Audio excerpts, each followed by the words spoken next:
here. Tell us you stand about right there? Yeah, that's fine. You ready? Yeah, I'm ready. Okay. You can tell us your name. My name is Aaron Hubbard. Aaron, what are you doing at the library today? Well, basically, I came today to do a couple of researches on some CDs and check out the internet, basically. Read a couple of poems. You know, do a couple of literature speeches as well. Some documentaries, too. The library is great. I love every adventure and aspect of it. And it's a lot of time to, excuse my French, kill when you're not at home. It's better, to educate yourself in more ways than one. Great. Thank you. You're very welcome. Perfect. That was great. Thank you. And I then- use a different last In- name. Oh, just say your first name. You don't have to say your Oh. last name. Okay. Okay, can I see your first name? India. Apollonia. And what are you doing in the library today? We are doing a research on how to use the library and the computers. In the library. Wait, where are you from? Seattle, Washington. Okay. We're from let's- Washington Middle School. Okay, great. Why don't we start again? Can you start with saying, "But today in the library, I'm." Okay. Okay. Give me. Have your names. If you can say India and Apollonia. and you can say today we're in the library, and you can say we're from Washington Middle School. How about that? Got it? Okay. My name is India. In Apollonia. We are in the library to do a research on how to use the computers and the books appropriately. And we're from Washington Middle School. In Seattle, Washington. Okay. And then today in the library, I'm. Just complete that sentence. But if you could start it out with today. With today. I'm in the library today. Oh, I'm sorry. Just tell us what you're doing. Yeah. Hi, I'm Larry Swan, and I'm in the library today doing some genealogical research on a family that my grandfather stayed with when he first came to the United States in 1888. Their name was Nelson, and I'm having a hard time finding any kind of records that refer to the Nelson family in Michigan.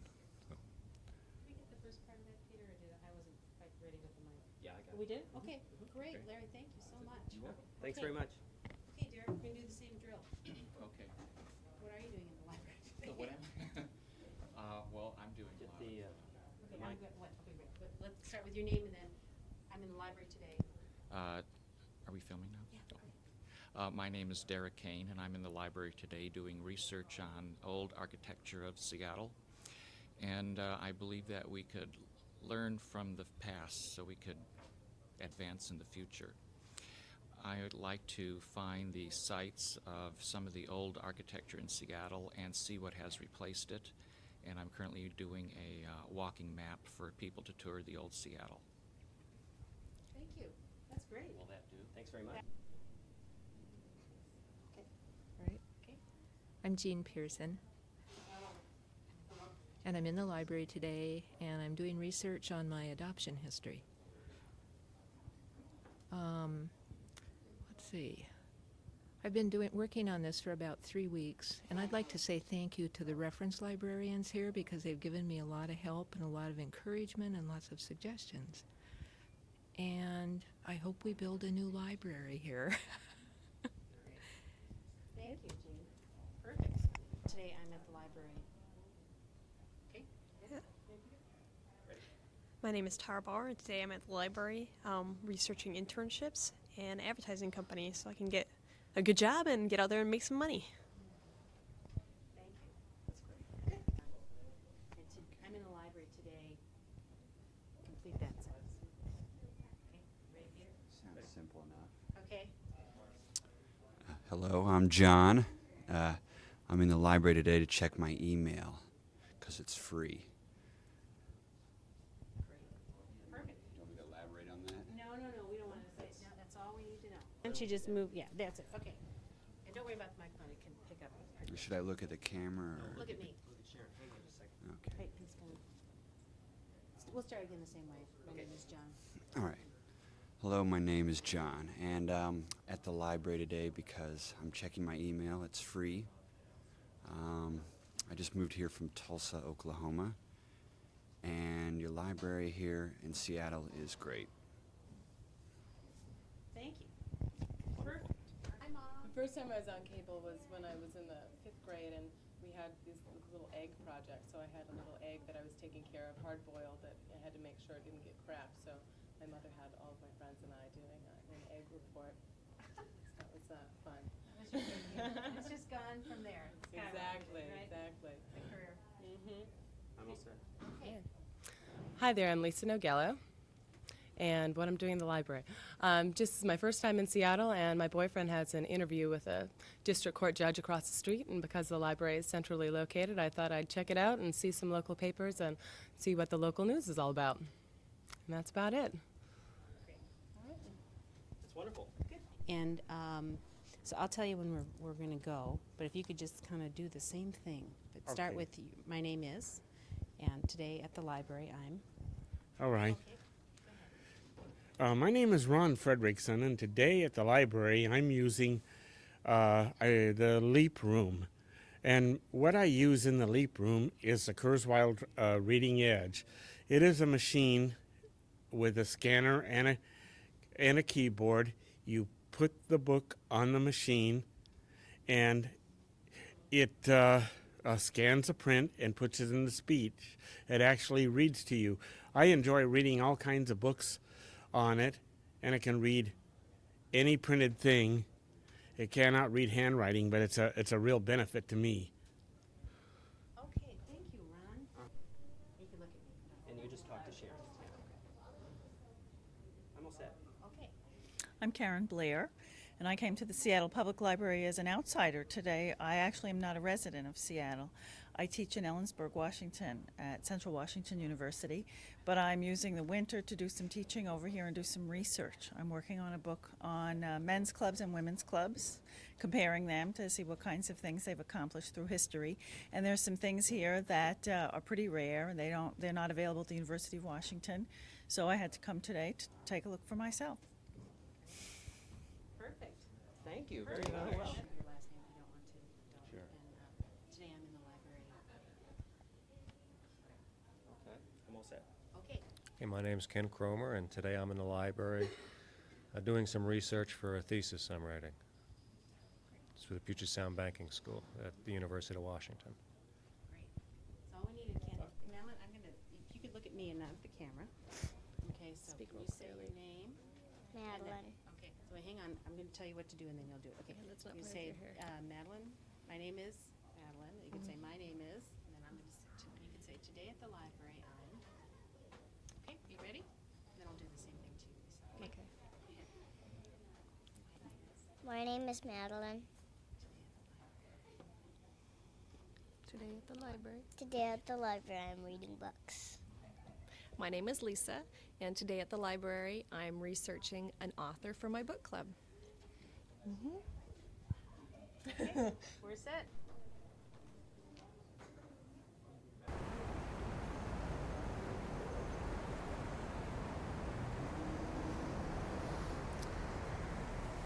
Hi, I'm Sharon Griggins, and welcome to Cover, a new program about the Seattle Public Library. You know, a lot of people think that the library is just a place to pick out books, but it's really so much more. There are hundreds of services provided by the downtown branch and the 22 neighborhood branches. Today we're going to meet a couple of the people and look at those services. We'll meet city librarian Deborah Jacobs. Oh, are you doing it already? I was rolling. Oh, you were? Oh, okay. Okay. Okay. I'm questioning whether, The light. yeah, It's changing. it's changing. Okay. I think maybe, Do we need to balance again or over? I think we just need to pivot a little bit.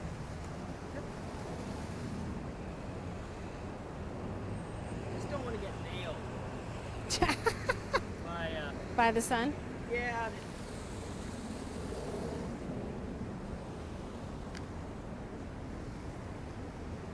Hi, I'm Sharon Briggins, and welcome to Cover, a new program about the Seattle Public Library. You know, a lot of people think that the library is just a place to check out books, but really it's so much more. There are hundreds of services offered by the downtown branch and the 22 neighborhood libraries. Today we're going to showcase some of those services and meet some of the people that make the library an exciting place to visit. We'll talk with City Librarian Deborah Jacobs, spend some time with the Quick Information Center, and visit the Douglas Truth Branch Library. We'll also sit in on story time and get some book recommendations from Nancy Pearl. First, let's look and see what the people inside are doing. Hi, I'm Sharon Griggins, and welcome to Cover, a new program about the Seattle Public Library. You know, a lot of people think that the library is just a place to pick out books, but it's really so much more. There are hundreds of services provided by the downtown branch and the 22 neighborhood branches. Today we're going to showcase some of those services and meet some of the people that make the library such an exciting place to visit. We'll talk with Deborah Jacobs, new city librarian, spend some time at the Quick Information Center, and visit Douglas Truth. We'll also sit in on story time and get some book recommendations from Nancy Pearl. But first, let's take a look and see what people are doing inside.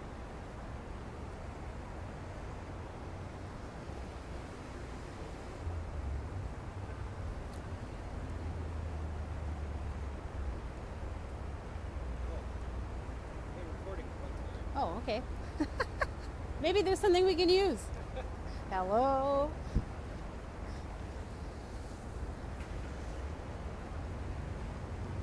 Just tell me when.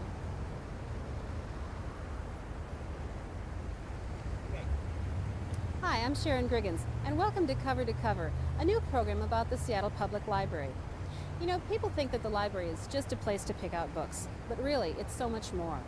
We'll spend some time showing you those services and meeting some of the people that make the library an exciting place to visit.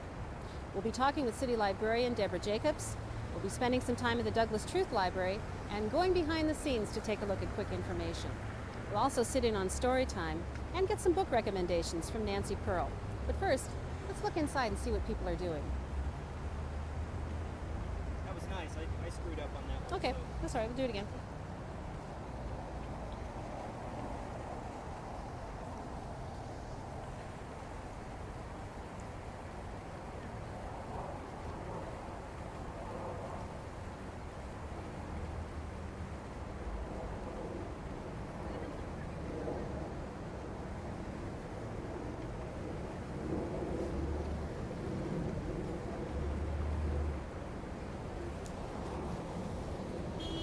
Okay. Great. Hi, I'm Sharon Griggins, and welcome to Cover, a new program about the Seattle Public Library. You know, a lot of people think that the library is just a place to pick out books, but it's so much more. Today we're going to show you some of those services and meet some of the people that make the library an exciting place to visit. We'll talk with City Librarian Deborah Jacobs, go behind the scenes to take a look at quick information, and visit Douglas Truth Branch. We'll also spend some time with story time and get some book recommendations from Nancy Pearl. But first, let's go inside and see what people are doing. That's great. Okay, do it again? Yeah, let's do it again. Okay.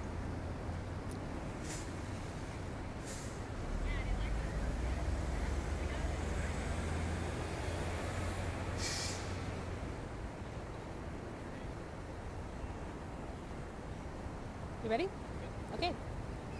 Hi, I'm Sharon Griggins, and welcome to Cover, a new program about the Seattle Public Library.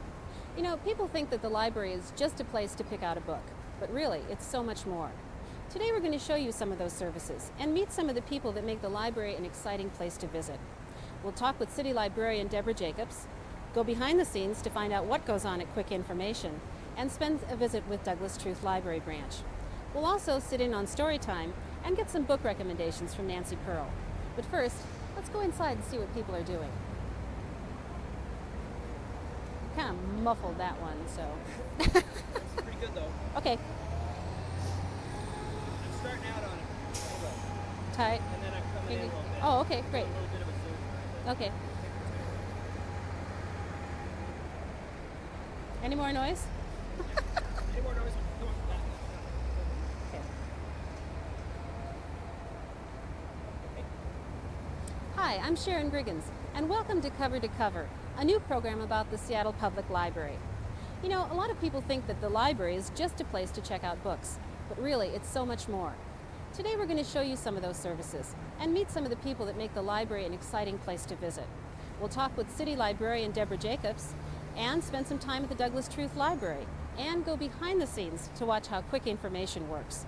We'll sit in on story time and get some good book recommendations from Nancy Pearl. But first, let's go inside and see what people are doing.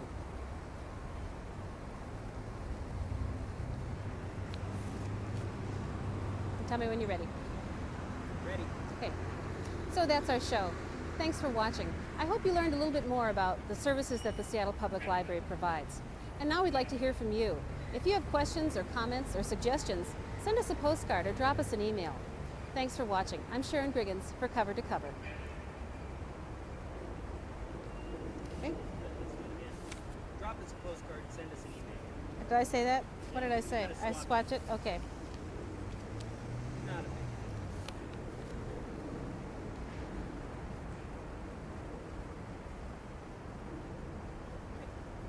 So that's our show. Thanks for watching. I hope you learned a little bit more about the Seattle Public Library. And now we'd like to hear from you. Send us your comments or your questions or your complaints or anything else you'd like to tell us. Sorry. That's okay. All right.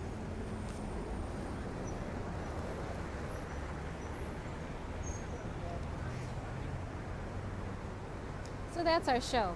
Thanks for watching, and I hope you learned a little bit more about the Seattle Public Library. And now I'd like to hear from you. Oops, not I. Excuse me. That's all right. We hope you enjoyed it and learned a little bit more about Seattle. Okay. So that's our show. Thanks for watching. We hope you enjoyed it and learned a little bit more about the Seattle Public Library. And now we'd like to hear from you. If you had any suggestions or comments about Cover to Cover, please drop us a postcard or send us an email. I'm Sharon Griggins. Thanks for watching for Cover to Cover. Oh, sorry, let's do it again. Close, close. That was close. I was really close. I moved the camera a little bit too, so Okay. glad we can back up. Okay. So that's our show. We hope you enjoyed it, and thanks and learned. All right. So that's our show. We hope you enjoyed it and learned. Sorry, Peter. That's okay. Got enough tape? I got the easy job. Okay. So that's our show. We hope you enjoyed it and learned a little bit more about the Seattle Public Library. And now we'd like to hear from you. Please send us your suggestions and comments on Cover to Cover. Drop us a postcard or send us an email. I'm Sharon Griggins. Thanks for watching Cover to Cover. That's enough. That was good. Okay, good. Well, she has like Cinderella and stuff, but when you read it to her, all she wants to do is change the pages. There's bathtub books and that cardboard. Like some cloth, yeah. Oh. And it has like a little thing. There's pockets, and you can put them in pockets. What a wonderful gift. Yeah, Monica, she's into American Girl books and Babysitter Club. So those are my kids' favorites.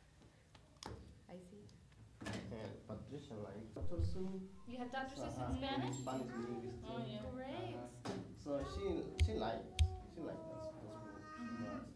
But her favorite I think is the Brown Bear. Brown Bear. She loves that, and she loved to sing too when she was too bad. So Are there songs that you make up that she sings when she goes to sleep, or are there songs? other videos, and then we have videos they ask, what do you do before you go to bed? And then one child say, I sing my song.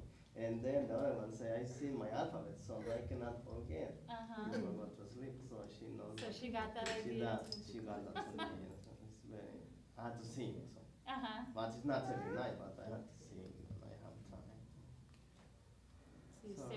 Well, Miss Madison's pretty much, she loves all the Bernstein Bear stories. She can pretty much tell you all the stories by heart.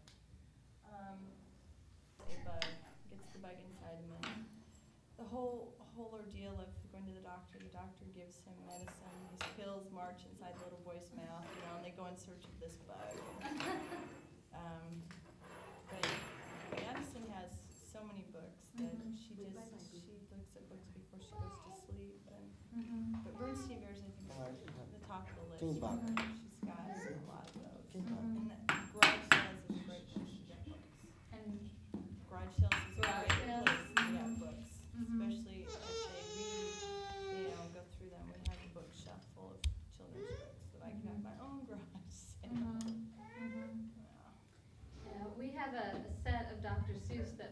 measure of use and scribbling, and actually now as I look back on them, those little green squiggles are really sweet. One of the neat things that is one of Margaret's favorites is, and it's this little, it's a very tiny little book about a little mouse that is a big sister and feels like she's being left out of things when her now, but it's just wonderful because she loves to go through it and read it over and over again. Part of that is because I talked to her about how much I read it when I was a kid. Maybe too, it has a little bit more meaning to her because you're having Now a that baby and yeah. she's going to be the big sister. Yeah, it's actually worked out to be a perfect story to tell, and Nora runs away because she feels like nobody's. There are other Nora books too, I think. I don't know, and I've never looked for them. I thought it was, and I do think, I can't remember, I'm blanking on the woman's name now who wrote it, but I do think that there are a couple of others. It's not a very extensive series, but I do think there are a couple of other Nora books. I think She's a little mouse in a pink dress. It's really sweet. And, but what I was going to have you guys do is think of something that, like sibling rights, and then go to the index, and I wanted you to look up what it is with the book close to you. There's, I think, enough books for everybody. I've got yours, Bambi. And then just look it up and then kind of try to, we're going to share what we found in the books, okay? Do you want to do this too? I think I have another one down here. You mentioned that one time. The index is usually at the back. She wants to get in bed, but it's not like it. So what it is it has different topics. Go to sleep. Like, is there anything about your kids that you're thinking about now or worried about now, or any kind of problem? It sort of describes It's different. kind of like the things. phone book, you know, you look it up one way and it's not there, so you have to try a different way. Bedtime, I'm gonna try that. Nursing, if you nurse your Bedtime. baby, that's something you could look up. When they're 2 years Okay. old, this is all about Let me when go over they're this. Let's see, This is about, bedtime. like if they get in bad See, moods, Bottle to be get avoided, mad. difficulties at How 2 do you years deal old, with your child difficulty at getting 3 mad? years old, fear of So separation, then you're able to look it worse up. at, and on that feeding, and page. infancy, and keeping it happy, and rituals. Which one do you want me to look up? Difficulty after 3 years.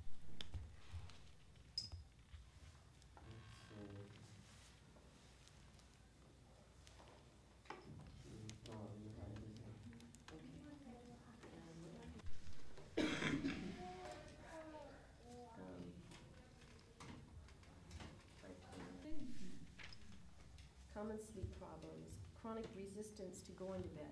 That's not you, you have the night wakens. Waking in the night. Some babies go to sleep like angels, but develop the habit of waking in the middle of the night, usually in the second half of the first year or early in the second year. Sometimes this starts with an ear infection that wakes them with pain. When the doctor makes the diagnosis, the parent then feel guilty that they haven't suspected a physical disease. Then, when the baby stirs and whimpers on succeeding nights, they hurry in, apprehensively to comfort him, though it's actually very unlikely that the pain has party in the middle of the night. Sometimes the wakefulness seems to start during a painful stage of teething. All babies, like older people, half wake a number of times each night. When they are in the light of sleep stage, the severity. Most cases can be cured easily. The baby has to learn that there is nothing to be gained by waking and crying. This can usually be accomplished in 2 or 3 nights by letting her cry and not going to her at all. She is apt to cry for 20 or 30 minutes. The first night, it may seem parents when she wakes up. If she sees them, even if they pretend to be asleep, this angers her and stimulates her to keep up the crying indefinitely. It is essential to put her to bed in a different room from there. If this is absolutely impossible, a screen or curtain can be rigged to prevent her from seeing the parents. Some believe that these waking in the night problems between 6 and 8 to sleep now until the baby goes. The key here The key is to takes a child longer to realize she has to get herself to sleep. Certainly, if the baby simply won't go back to sleep this way, or the waking continues for weeks, you can use check out or use parenting books when you have questions. Have you ever checked out or looked at parenting books when you have? I'm curious what everybody's looked at. I'm curious. TV. It's a long time. Yeah. Yeah. And the program is probably, everybody says, most likely going to start up again in the fall. Oh yeah. Okay. Right around yeah. Okay. Like October. Okay. Yeah. Okay.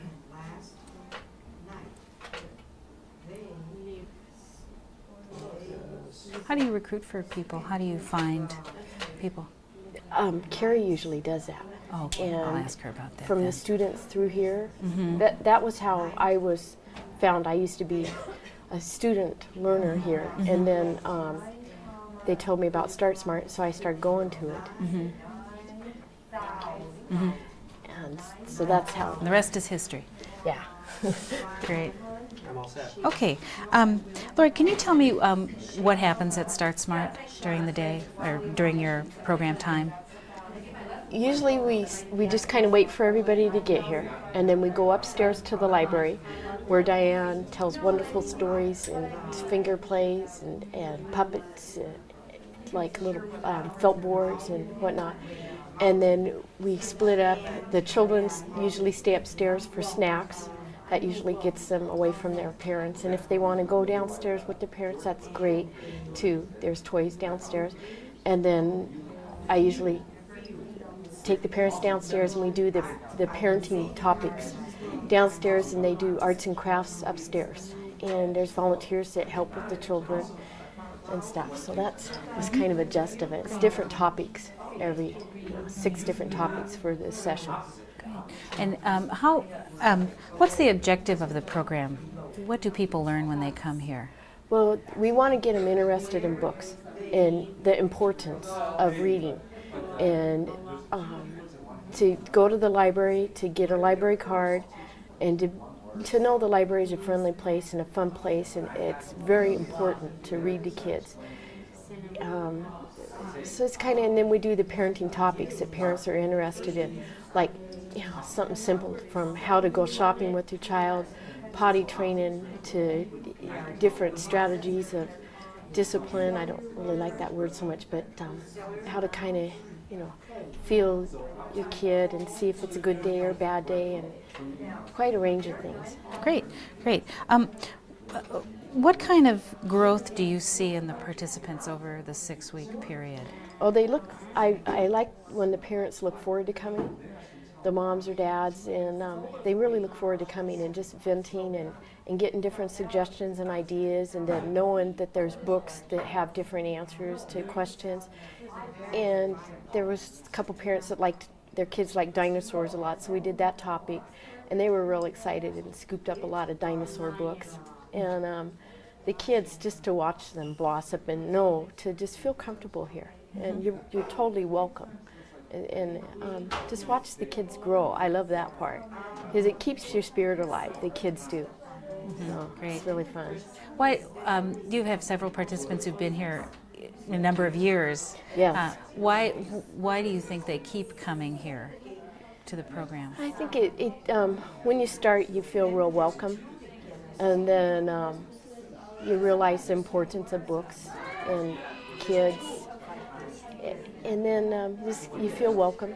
We're always open arms, non-judgmental, and interesting topics. We try to keep it fun, interesting. And Great. And do you know how people can become involved if they're interested in joining the Start Smart program? To call Literacy Action Center. Okay. And just say that they'd be interested in coming? Yeah. Okay, great. What have you learned here through your work with the people here at Start Smart? That all in all, parents have the same concerns, issues, and topics. It's amazing to me to see, my kid wakes at night, all through the night. Well, do you feed your child? And different parents we get different ideas and suggestions. And it's neat to see that we all kind of have the same problems and same concerns and stuff. And to see each child have his own individual, I like my Little Mermaid books, and they all have their favorites. Devin, my little one, he likes the pop-up books. And it's neat to see that. Great. You have people from a lot of different cultures that Yes. come here. Is that ever a problem, or is that kind of an enriching part of the program? Yeah, it's enriching. It's wonderful because it's like I always like to think of it as being able. I'm not really able to travel the world, but they kind of bring it to me, and they tell me different parts, different traditions and cultures, and it's interesting. It's very interesting. My family has done it this way for years, and we've eaten this at this holiday, and we don't have that holiday, and it's like it's educational. Great. And it's fun. Okay. Would you say the emphasis in this program is on parenting or on literacy? Both. Okay. It's kind of intertwined. Great. Yeah. Okay, Lori, thank you very much. You That's bet. all the questions I have. Great. You can just... And she was probably like 13, 14 months old. We've been coming for about 3 years. Great. How did you hear about the program? My sister-in-law, Shelby, was a volunteer here and actually volunteered upstairs working with the kids. And she thought that it would be a good program for Madison and I to be involved in. Great. What do you like about this program?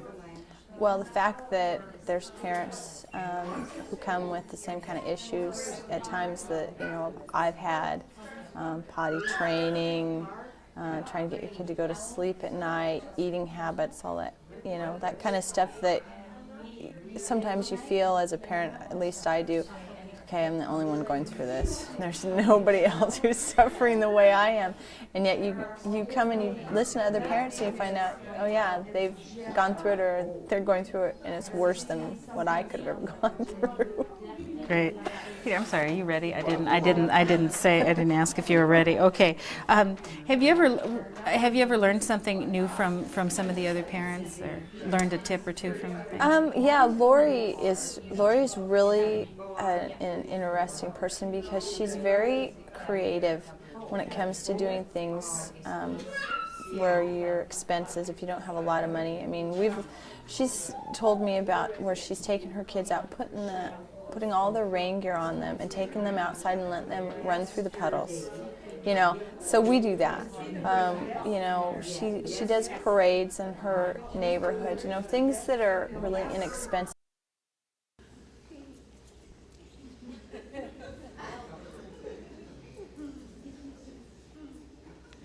This is Blue's first social occasion.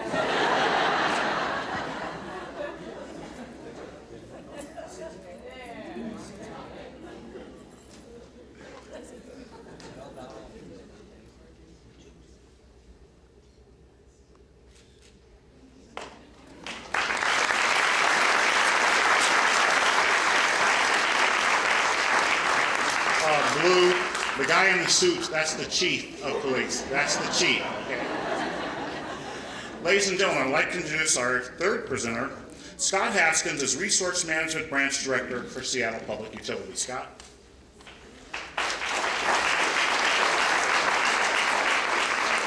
Thank you, Larry. It's a privilege to be here to present to you the Environmental Award winner, Rand Little from Seattle Public Utilities. The Environmental Award honors an individual who has made extraordinary efforts towards achieving the city's environmental stewardship objectives. One of the most significant and visible areas where Seattle affects the environment is through the supply of water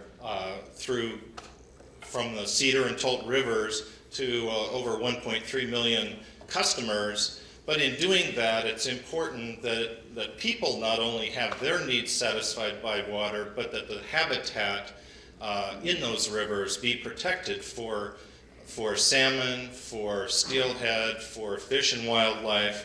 And this is a challenge that is faced every day, day in and day out, and Rand Little lives that challenge. Rand is, without exaggeration, a true treasure and asset to the city because he's the City of Seattle's in-house fisheries and salmon expert on the subject of salmon. He frequently finds himself advising and educating a range of water managers, the mayor, city council members, interest groups, individuals and groups on the subject of salmon and how salmon interface with the human environment. RAND's expertise spans the full range of salmon-related issues, including scientific and technical, biological, hydrological, management issues, and political issues. He's led an effort over the last 5 years to develop effective fisheries policies and procedures relating to these rivers and streams. And as a current example of his work, RAND has participated in the city's Cedar River Habitat Conservation Plan by wearing many hats, all of which fit perfectly well. He's lead scientist for fisheries issues, as well as a key strategist, public spokesperson, and negotiator for a $70 million habitat conservation plan. This plan tackles a whole range of issues, many of which are contentious and deserve healthy public debate. And his efforts have been instrumental in leading towards some common understandings about stream flows, passage of fish above water diversion facilities, development and operation of hatcheries, and impressive fisheries research and adaptive management programs.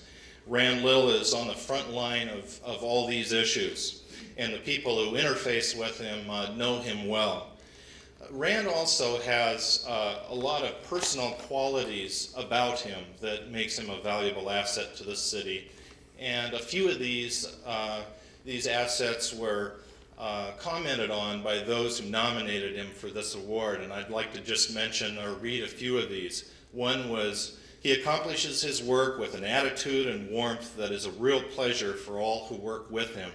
Rand is unselfish, a true team player. At great personal sacrifice, Rand does whatever it takes to get the job done. He acts as though his work has a higher calling. He's tireless when it comes to explaining the issues to experts and lay people alike. He never lets others down. He commands respect because he respects other people. He's innovative and takes the time to understand the various positions of everybody involved. Rand's truly a dedicated employee who works well beyond common expectations in a tireless manner. It's a privilege for me to introduce to you a treasurer at Seattle Public Utilities and for the city as a whole and the region, Rand Little.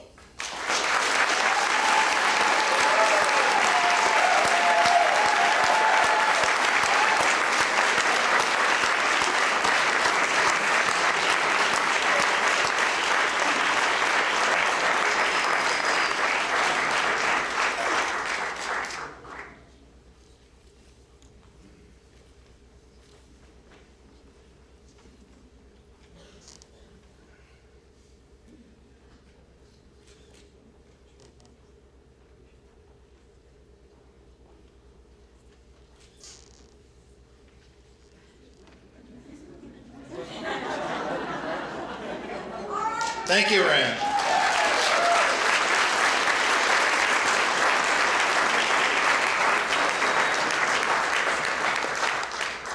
I'd like to take a moment before I introduce our next presenter to acknowledge the city council members that are here today. I hope I didn't miss anybody. I see Margaret Pagler's here with us today. There's Margaret Pagler. Peter Steinbrook is here. I believe Sue Donaldson is here. There's Sue Donaldson. And John Drago is here, I believe. John Drago, is she here still? Are there any other city council members here? There's Mr. Conlon is here, Richard Conlon is here, and anyone else? Tina Polodowski was here as well. Anyone else? Any else? Okay, thank you all for coming.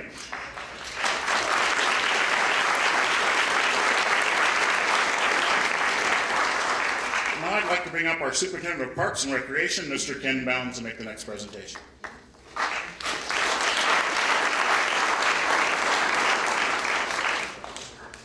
Thank you, Larry. I'm truly honored to be here to present the Innovation Award to one of our employees, Jason Frisk, who is the, can you hear that buzz? I know I do. There we go. Green hat, like that. Jason Frisk, who runs our Green Lake Rowing and Sailing facility, which we like to refer to as our community center on the water, one of our 2 community centers on the water. It's really an honor to present this award to Jason for a feat that he undertook starting 4 years ago, building a sailing program at Green Lake that had basically gone defunct. Jason took it on as a task, in addition to his responsibilities for managing that facility and the hundreds of people who go through it every day. And if you don't believe me, just go out there on a nice sunny evening like I did the other night and watch the adults going on the water, coming off the water in the shells, watch the kids getting in the sailboats, going out practicing, learning how to sail, learning water safety, learning teamwork, learning life skills, all those things that we believe are important for young people to learn in order to grow up to be successful and contributing adults. Well, they can do that at the Green Lake Sailing and Rowing Facility. What Jason did was take this program that didn't really exist 4 years ago, went out and solicited, twisted arms, fought for, secured over $40,000 worth of sailing equipment, as well as a couple $1,000s worth of scholarship money, so that there would be no child, no young person who wanted to take a sailing program would be turned away. Jason did this with the work of building an advisory council and with absolutely no general fund money, which I think many of you around here might appreciate. And he did it with an incredible amount of determination. For those of you who know Jason, know his creativity, his enthusiasm, his passion for public service, and his commitment to building the best program he can possibly build. And he's truly one of those examples, Mayor, of one of our staff people out on the front line that day in and day out, the public who deal with him understand what public service is about, and understand what commitment means, and truly do see their tax dollars at work. Jason?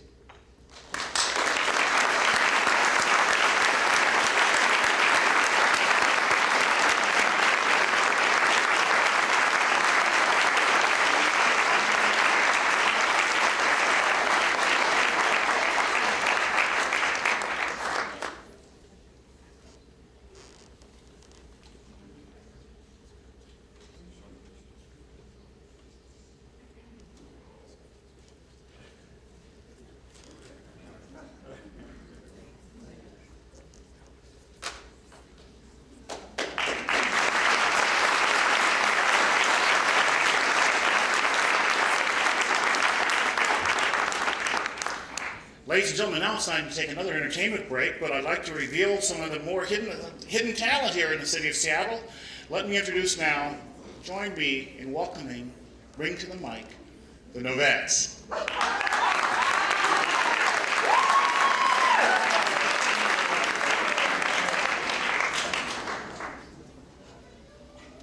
We all met in a city training program called the NOVA Program for Training Facilitators and discovered that we love to sing.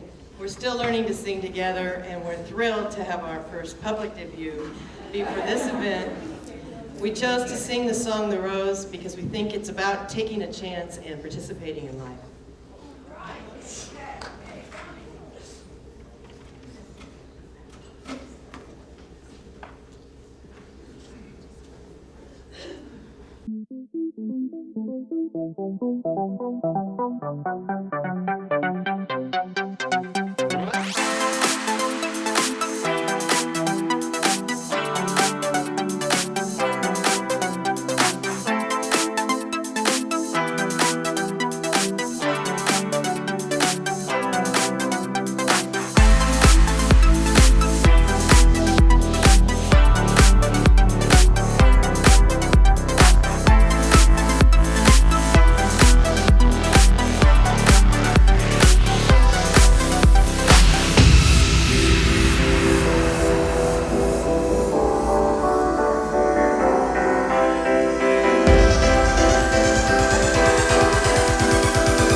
It was more like Pascal's theorem or Pascal's triangle. I never even learned that, but it's like you have to figure out a pattern. And so it's like we usually work on it together. And then another girl is working on geography, learning the states, the states of the United States. So those are the 2 questions I've had. Do you think a lot of kids come here because they can't get help at home from their parents because of language barriers? Well, some do. It's a good opportunity. It's free, and the kids bring, the parents will bring them, and it's a good opportunity for the kids to learn. Get it. Maybe language barrier, and maybe that they can't help them, but we're in the same. We come from this. I mean, I just try to help. It's like I don't know more than the parents do, or I just try to work it through them. So it's just maybe it's time too. Maybe the parents don't have time. So it's a good place to bring your kids and just say, okay, let's do your homework, whatever, let's work with it and get it done. Is it a good atmosphere, do you think, for studying here at the library? Well, libraries are meant to be quiet, but it does get kind of noisy in here sometimes. And there's a lot of kids in here. And sometimes there'll be like story time or and other things going on. So it could be noisy. So it could be distracting. But you're away from the TV, or you're away from the radio or the telephone. So you have, 3 hours or 2 hours, whatever. So eventually you're going to get it done. Eventually you're going to find out time to do it. Yeah. Great. Do you have any trouble with discipline or kids not settling down to get their work done? Well, I try not to get into the discipline. I try to play I'm on their side. I leave that to the librarians. But yeah, every once in a while you'll have some rowdy kids, but usually they're not the ones in here for doing homework anyway. So. About how many kids do you have?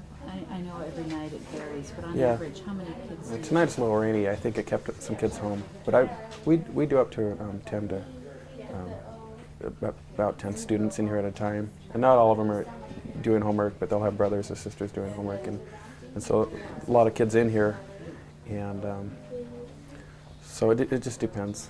Yeah, and we have 2 tutors a night. We try to get 2 tutors in here, so we're just basically bouncing back and forth, saying it's actually better when there's less student. Obviously, you can help them more. Great. Do you ever get into a problem in kind of doing the work for a student rather than helping them to understand what to do? Well, yeah, we're not supposed to.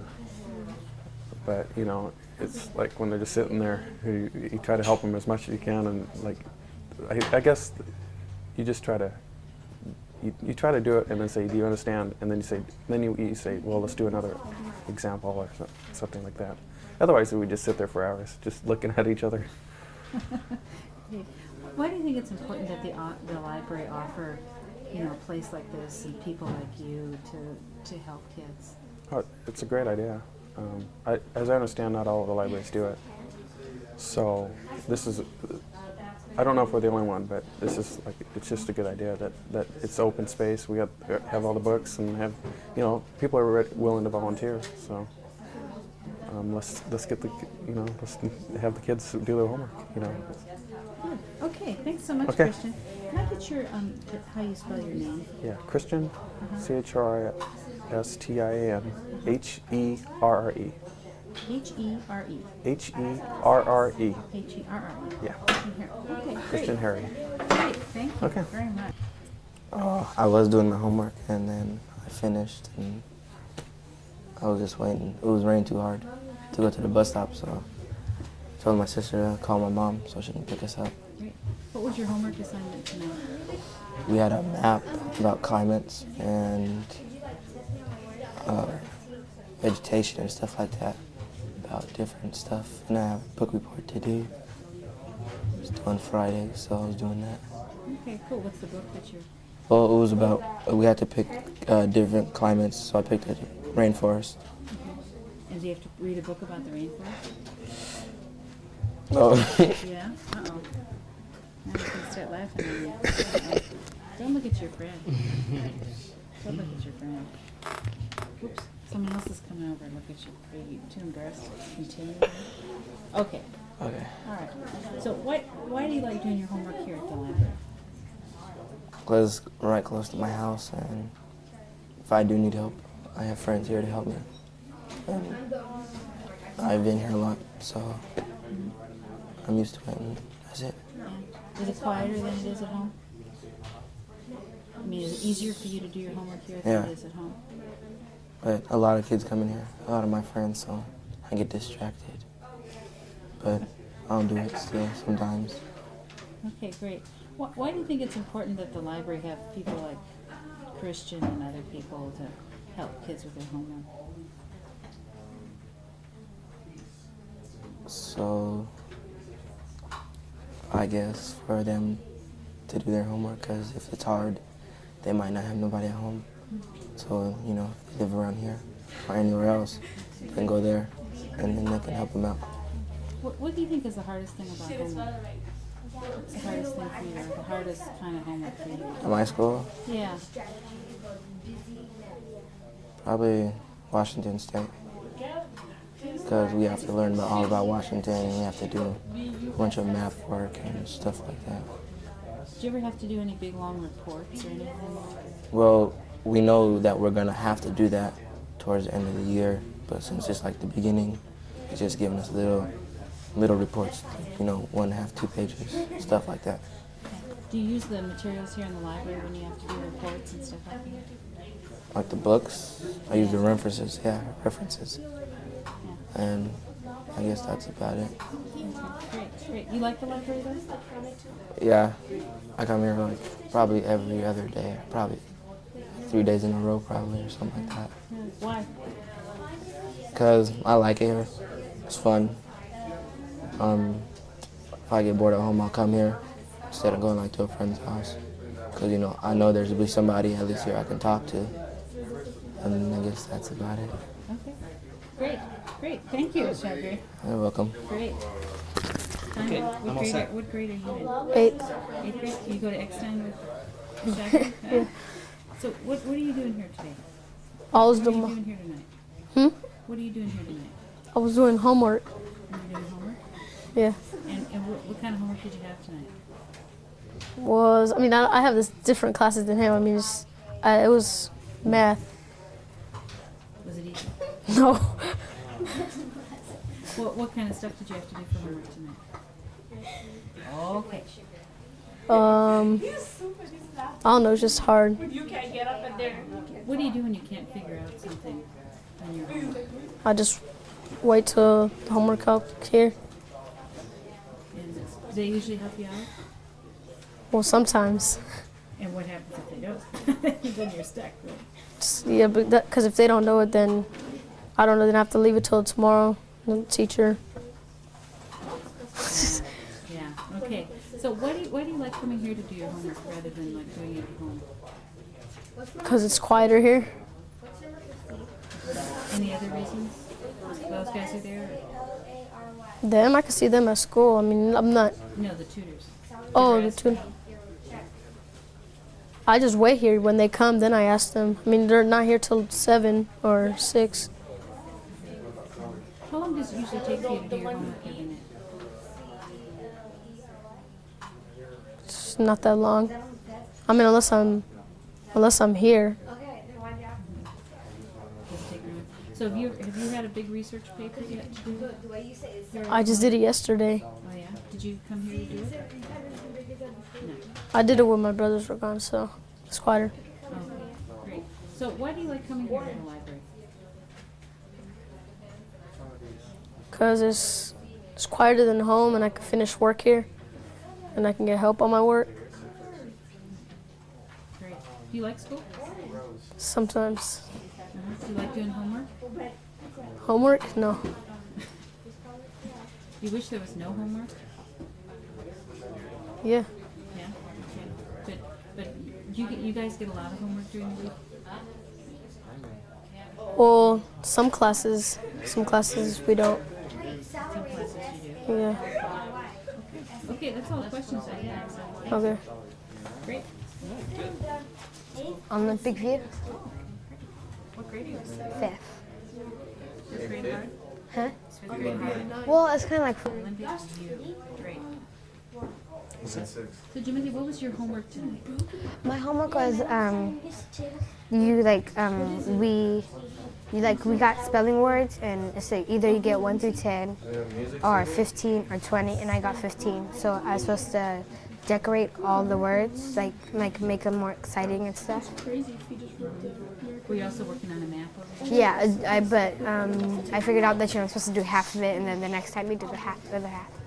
Okay. So do you come here to do your homework a lot? Yeah. Why do you like coming here to the library to do your homework? Because I can get all the facts I need, and they're like tutors to help me. What? Is it better than doing it at home? Yeah. Why? Because I get more help. Great. What's the hardest thing for you about your homework? What's the hardest subject? The hardest subjects? I think it's math. You often have trouble getting. Yeah, math, because I know most of my math, but multiplication, when we do have to do it in 2 minutes, 60 problems, I get confused with everything, and then when I'm doing the addition, I get it mixed up with multiplication. How about history and geography? Is that hard for you? Geography? No. Not too bad. Great. Have you ever done any kind of reports where you had to look things up here in the library? Yeah, we did project reports last year. I did 2. One on a famous person, and then a second one on our background. On a what? On our background. Oh, okay, cool. So, did you use any of the materials here at the library? I looked on the internet to help me get some facts. Good. What do you like about the tutors here? If one doesn't know, they can ask each other, and they're friendly. Okay, good. And I think that you feel pretty welcome here? Yeah. How often do you come to the library? About twice a week.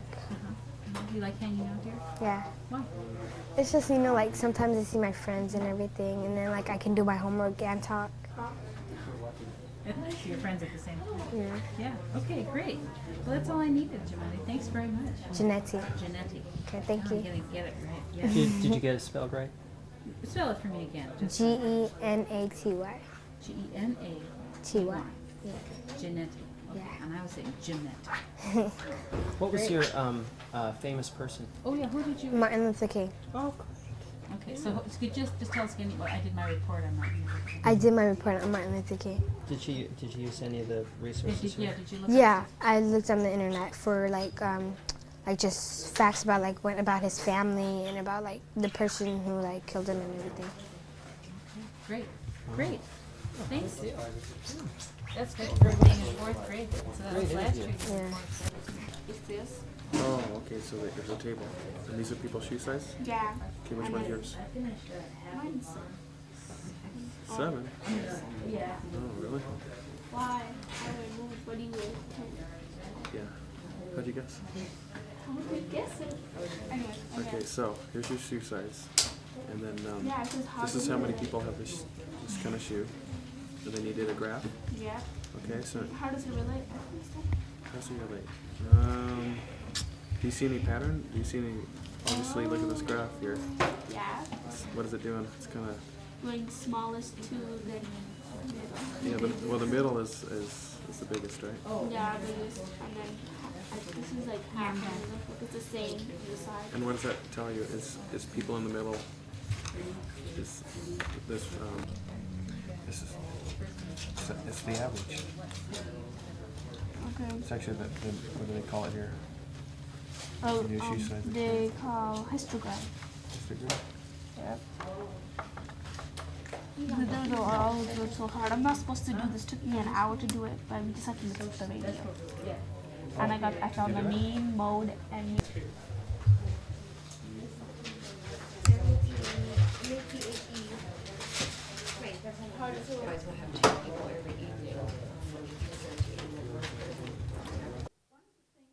I'm sure, because I have infinite respect for Jackie's judgment. I just right now I'm thinking, Cynthia, I must have helped her, but I can't picture who she is. Oh.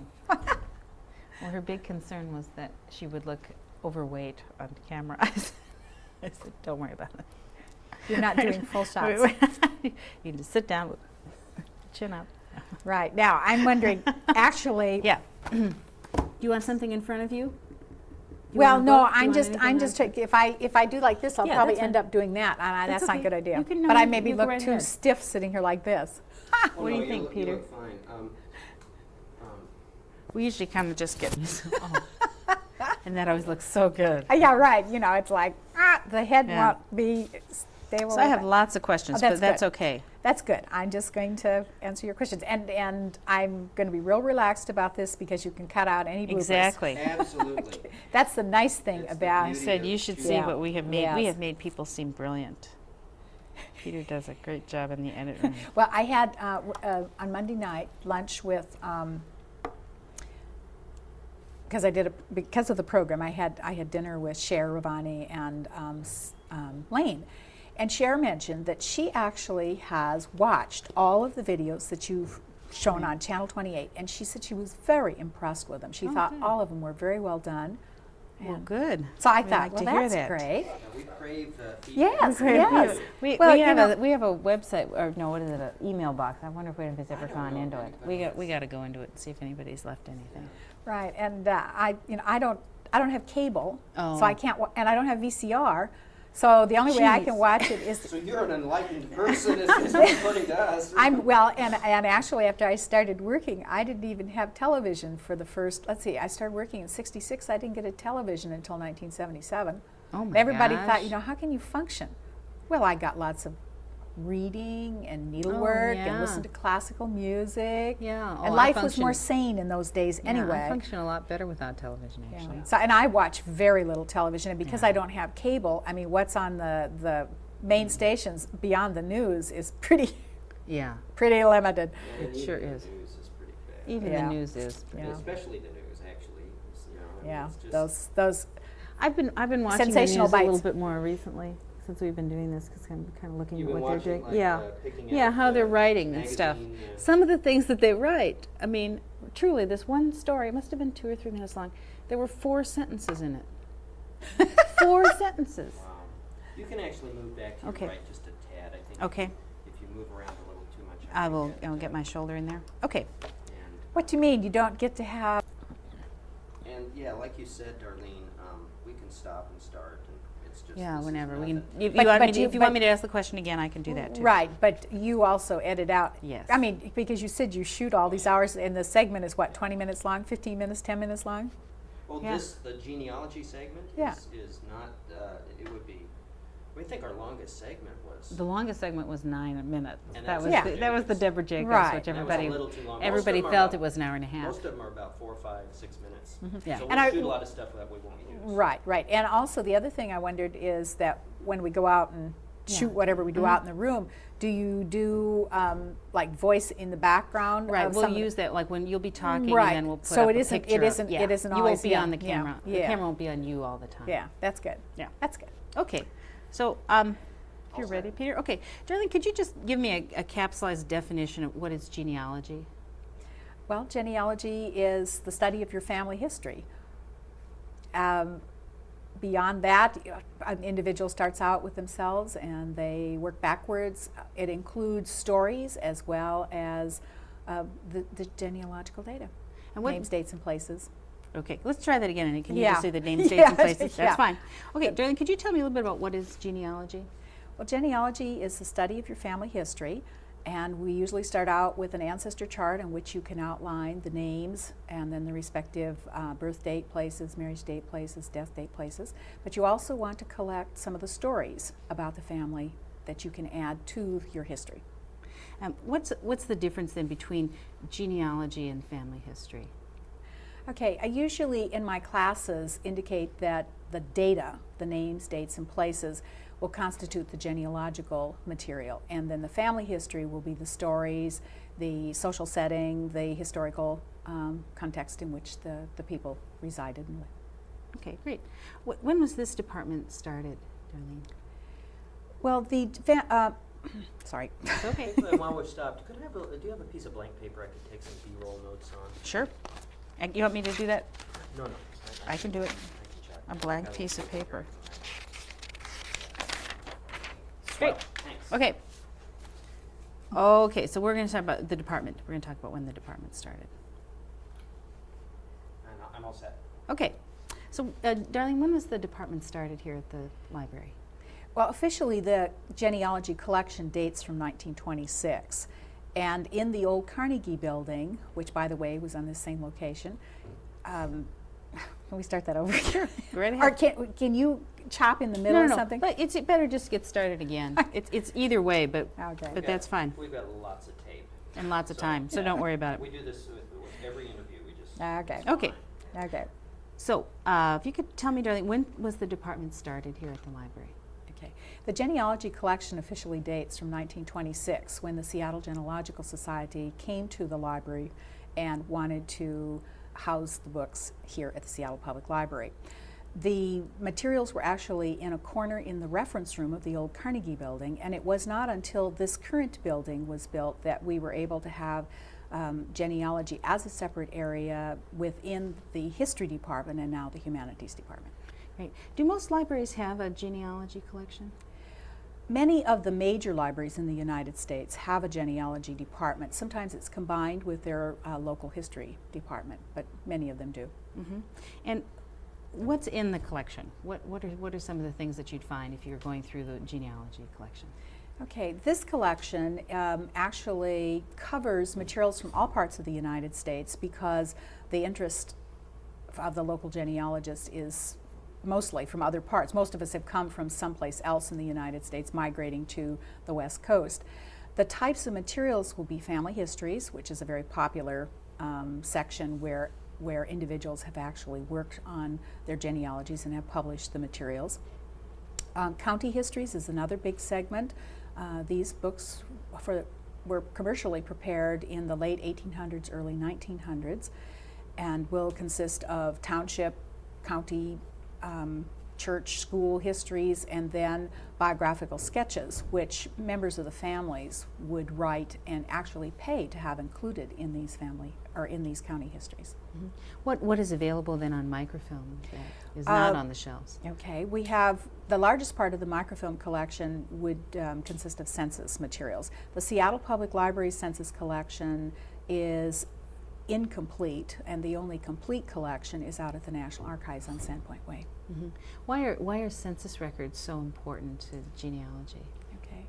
Census records are used to basically give you an overview of what the family looks like at 10-year intervals. The first federal census was taken in 1790, and they have been taken at 10-year intervals since that time period, with the 1920 being the most recent one that we can look at. So that becomes a very important tool for beginning genealogists to use in preparing an overview of their family, and it also gives you clues to other records that you can use. So regardless of where you were from, say my father was born in Chicago in 1917, I could go back and look at the census and find his family, and what would that tell me about the family? Okay. The first census that you would want to use would be the 1920 census, because your father would be a 3-year-old child on that census. Everybody in the household would be listed by name with their age, the state or country in which they were born, the occupation of the head of the household, and if your ancestors were immigrants, the year they arrived in the United States, and then the year that the husband became a naturalized citizen. So you really can get quite a bit of information from a census. Now, realistically speaking, as you work backwards in time, there is less information that will be on the oldest censuses, but still, they're very useful. It's amazing. It's amazing that all these things have been kept for so long. Right. So you could actually go back and look at the 1790 census. 90 census. Right. And the 1790 census is very brief, just lists the name of the head of the household, and then categories for males over 18, I believe, and under 18, and then all females are listed together because, of course, their females were not involved in the poll tax or in military service, so they didn't need to have a breakdown for the females. No, great. Okay. See how far we've come. Sorry. I'm getting off on this. Why do you think it's important for the library to have this collection and maintain a staff to help people? family history is an increasingly popular subject. I think we need to start that one over again. Okay. Let me think about that just a minute, because and I think maybe I guess I would say the public library, because I think there's lots of things. There's lots of libraries, and it's important that a public library be. Right. Okay. Okay. Okay. So if you can tell us, why do you think it's important for